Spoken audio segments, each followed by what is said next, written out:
Hello दोस्तों, नमस्कार। स्वागत है आपका मेरे यूट्यूब चैनल आर के सोनम ट्रूथ फैक्ट्स में।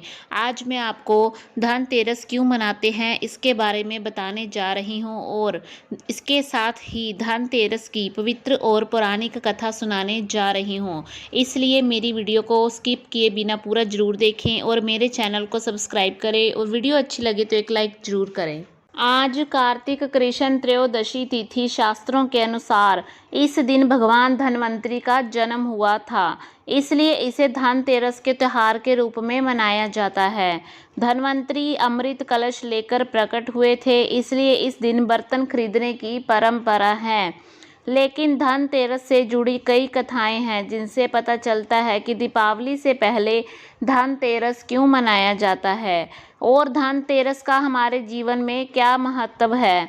इन कथाओं से यह भी आप जान पाएंगे कि धनतेरस की धन 13 गुना करने वाला क्यों कहा जाता है। इसलिए दीपावली से 2 दिन पहले मनाते हैं धनतेरस। शास्त्रों के अनुसार धनतेरस के दिन ही भगवान धन्वंतरि हाथों में स्वर्ण कलश लेकर सागर मंथन से उत्पन्न हुए। धन्वंतरि ने कलश में भरे हुए अमृत से देवताओं को अमर बना दिया। धन्वंतरि के उत्पन्न होने के 2 दिनों बाद देवी लक्ष्मी प्रकट हुई, इसलिए दीपावली से 2 दिन पहले धनतेरस का त्योहार मनाया जाता है। शास्त्रों के अनुसार भगवान धन्वंतरि देवताओं के वैद्य हैं। इनकी भक्ति और पूजा से आरोग्य सुख यानी स्वास्थ्य लाभ मिलता है। मान्यता है कि भगवान धन्वंतरि विष्णु के अंश अवतार हैं। संसार में चिकित्सा विज्ञान के विस्तार और प्रसार के लिए ही भगवान विष्णु ने धन्वंतरि का अवतार लिया था। जब धनतेरस पर हुआ धन 13 गुना। धनतेरस से जुड़ी एक दूसरी कथा है कि कार्तिक कृष्ण त्रयोदशी के दिन देवताओं के कार्य में बाधा डालने के कारण भगवान विष्णु ने असुरों के गुरु शुक्राचार्य की एक आंख फोड़ दी थी। कथा के अनुसार देवताओं को राजा बलि के भय से मुक्ति दिलाने के लिए भगवान विष्णु ने वामन अवतार लिया और राजा बलि के यज्ञ स्थल पर पहुंच गए। शुक्राचार्य ने वामन रूप में भी भगवान विष्णु को पहचान लिया और राजा बलि से आग्रह किया कि वामन कुछ भी मांगे उन्हें इनकार कर देना। वामन साक्षात भगवान विष्णु हैं, वो देवताओं की सहायता के लिए तुमसे सब कुछ छीनने आए हैं। बलि ने शुक्राचार्य की बात नहीं मानी। वामन भगवान द्वारा मांगी गई 3 पग भूमि दान करने के लिए कमंडल से जल लेकर संकल्प करने लगे। बलि को दान करने से रोकने के लिए शुक्राचार्य राजा बलि के कमंडल में लघु रूप धारण करके प्रवेश कर गए।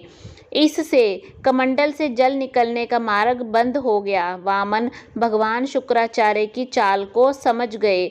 भगवान वामन ने अपने हाथ में रखे हुए कुशा को कमंडल में ऐसे रखा कि शुक्राचार्य की एक आंख फूट गई। शुक्राचार्य छटपटाकर कमंडल से निकल आए। बलि ने संकल्प लेकर 3 पग भूमि दान कर दिया और इसके बाद भगवान वामन ने अपने एक पैर से संपूर्ण पृथ्वी को नाप लिया और दूसरे पग से अंतरिक्ष को। तीसरा पग रखने के लिए कोई स्थान नहीं उन्हें होने पर बलि ने अपना सिर वामन भगवान के चरणों में रख दिया। बलि दान में अपना सब कुछ गवा बैठा। इस तरह बलि के भय से देवताओं को मुक्ति मिली और बलि ने जो धन संपत्ति देवताओं से छीन ली थी उससे कई गुना धन संपत्ति देवताओं को मिल गई। इस उपलक्ष्य में भी धनतेरस का त्योहार मनाया जाता है। धनतेरस पर क्या खरीदना चाहिए। 5 दिवसीय त्योहार के पहले दिन धनतेरस से दिवाली की शुरुआत होती है। इस दिन सोना और अन्य संपत्ति को शुभ माना जाता है। पूरे देश में लोग संपत्ति, ऑटोमोबाइल और अन्य वित्तीय संपत्तियां सहित सोना, चांदी की वस्तुएं और धन के अन्य रूपों में निवेश करेंगे या खरीदेंगे। धनतेरस के दिन पीतल, चांदी और सोने के बर्तनों को शुभ माना जाता है। हालांकि आपको प्लास्टिक और कांच की खरीदारी से बचना चाहिए क्योंकि ऐसा कहा जाता है कि यह दुर्भाग्य लाता है। इस दिन चाकू, कैंची और अन्य काटने वाले उपकरणों जैसे नुकीली औजारों से भी बचना चाहिए। धनतेरस का त्योहार क्यों मनाया जाता है।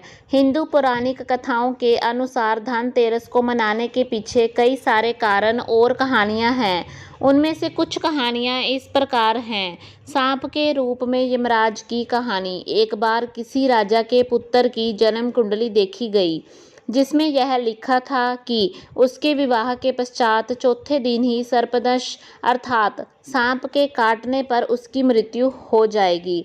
इस समस्या को सुलझाने के लिए राजा की पुत्र वधू ने सोने से पहले अपने सारे गहने और जेवर दरवाजे पर रख दिए, जिसके पश्चात सर्प के रूप में आए हुए यमराज की आंखें सोने अलकार को देखकर चौंक गई।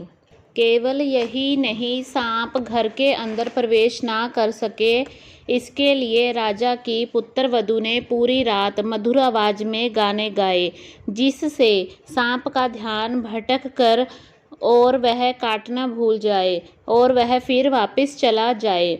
समुद्र मंथन की कहानी। मान्यता है कि कार्तिक माह की कृष्ण पक्ष की त्रयोदशी के दिन समुद्र मंथन के समय समुद्र से भगवान धन्वंतरी और माँ लक्ष्मी जी प्रकट हुई थी। भगवान धन्वंतरी के नाम पर ही इस त्योहार का नामकरण धनतेरस हुआ।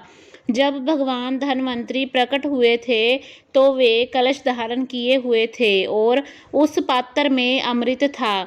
वही माँ लक्ष्मी जी के हाथ में कौड़ी थी, इसलिए धनतेरस के पर्व मनाया जाता है। चूँकि भगवान धन्वंतरी के हाथ में पात्र था, इसलिए इस दिन बर्तन खरीदना शुभ माना जाता है। धनतेरस पर्व को धन त्रयोदशी के नाम से भी जाना जाता है। जैन धर्म में धनतेरस को ध्यानतेरस या धन्यतेरस भी कहते हैं।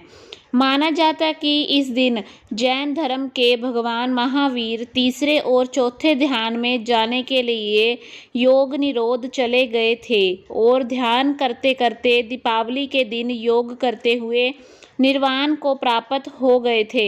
इसलिए जैन धर्म में यह दिन धन्यतेरस के नाम से प्रचलित है। धनतेरस कब मनाया जाता है? धनतेरस के पर्व हर वर्ष हिंदी कैलेंडर के अनुसार कार्तिक मास के कृष्ण पक्ष की त्रयोदशी के दिन मनाया जाता है।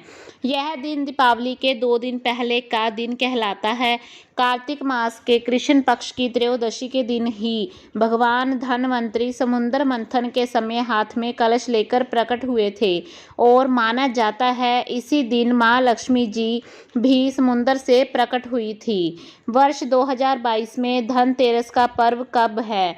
वर्ष 2022 में धनतेरस संडे यानी 23 अक्टूबर को है। धनतेरस पूजा विधि। धनतेरस के दिन संध्या के समय पूजा करने का अधिक महत्व है। धनतेरस के दिन पूजा के स्थान में उत्तर दिशा की तरफ भगवान धन्वंतरी एवं भगवान कुबेर की मूर्ति स्थापित करनी चाहिए। साथ ही भगवान गणेश और माता लक्ष्मी जी की भी मूर्ति स्थापित करने का भी प्रावधान है। वही माना जाता है कि इस दिन दक्षिण दिशा की तरफ दीप जलाने से अकाल मृत्यु का भय नहीं रहता है।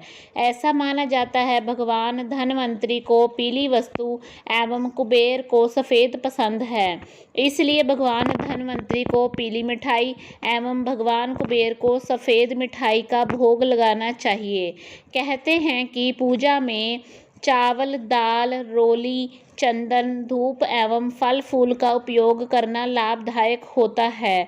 धनतेरस के दिन यमराज को भी श्रद्धा भावना के साथ नमन करना चाहिए व उनके नाम से भी एक दीपक जलाना चाहिए। धनतेरस का महत्व। हिंदू धर्म में इस दिन की पूजा का एवं नई वस्तु खरीदने का बहुत अधिक महत्व माना गया है। मान्यता है कि इस दिन नई वस्तु खरीदने से उसमें 13 गुना वृद्धि होती है। इस दिन बर्तन खरीदने का बहुत अधिक महत्व है, क्योंकि जब भगवान धन्वंतरी प्रकट हुए थे तो उनके हाथ में कलश रूपी पात्र था। भगवान धन्वंतरी को पीला रंग और तांबा धातु पसंद है, इसलिए इस दिन तांबा अथवा चांदी के बर्तन खरीदने का भी महत्व है। इस दिन यमराज को नमन कर उनके नाम से दीपक जलाने का भी महत्व है। माना जाता है ऐसा करने से अकाल मृत्यु कभी घर में प्रवेश नहीं करती और घर के दीपक की लौ हमेशा प्रज्वलित रहती है। इस दिन व्यापारी अपने गले में कौड़ी रखते हैं, क्योंकि मान्यता है धनतेरस के दिन लक्ष्मी जी भी प्रकट हुई थी और उस समय उनके हाथों में कौड़ी थी। माना जाता है कि गल्ला में कौड़ी रखने से व्यापार में कभी नुकसान नहीं होगा। धनतेरस मनाने का उद्देश्य। आयुर्वेद में धन शब्द का अर्थ है हमारे स्वास्थ्य से, लेकिन जिन्हें आयुर्वेद के बारे में सही जानकारी नहीं है, उनके सिद्धांतों के बारे में जानकारी नहीं है, वे धन को मुद्रा के रूप में लेते हैं और धन को मुद्रा समझते हैं, इसलिए अपने अज्ञानता के कारण अर्थ का अनर्थ कर बैठते हैं। जिस स्थान पर हमें स्वास्थ्य से संबंधित धन के विषय में वृद्धि करनी चाहिए और इसमें सुधार करनी चाहिए, वहाँ पर आजकल लोग आर्थिक धन की वृद्धि करने के उपाय में लगे हुए हैं।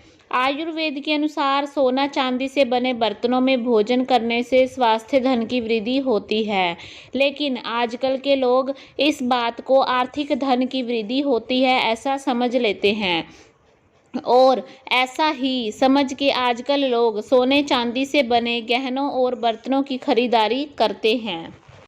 धनतेरस कैसे मनाया जाता है? धनतेरस के दिन लोग घरों के लिए बर्तन की खरीदारी करते हैं। इस दिन कुछ बड़ा सामान खरीदने का भी रिवाज है, इसलिए बहुत से लोग इस दिन सोने और चांदी का सामान खरीदते हैं। वहीं बहुत से लोग गाड़ी और कई महंगे सामान भी खरीदारी करते हैं। दीपावली की पूजन सामग्री जैसे दिए, लक्ष्मी गणेश की मूर्ति, झाड़ू, नारियल, कपड़े आदि की भी खरीदारी धनतेरस के दिन करना शुभ माना जाता है। सायंकाल में इस दिन सभी घरों में इस भगवान धन्वंतरी, कुबेर और यमराज, लक्ष्मी गणेश का विधि विधान के साथ पूजन अर्चन करते हैं। वहाँ सभी को मिठाई एवं फल फूल का भोग लगाया जाता है। सभी देव देवी देवताओं के नाम से दीपक जलाए जाते हैं। इस दिन घरों में धन व नई सामग्री की पूजा भी की जाती है। धनतेरस दीपावली की शुरुआत माना जाता है, इसलिए इस दिन बहुत से लोग पटाखे भी जलाते हैं। धनतेरस की आप सबको बहुत बहुत बधाई।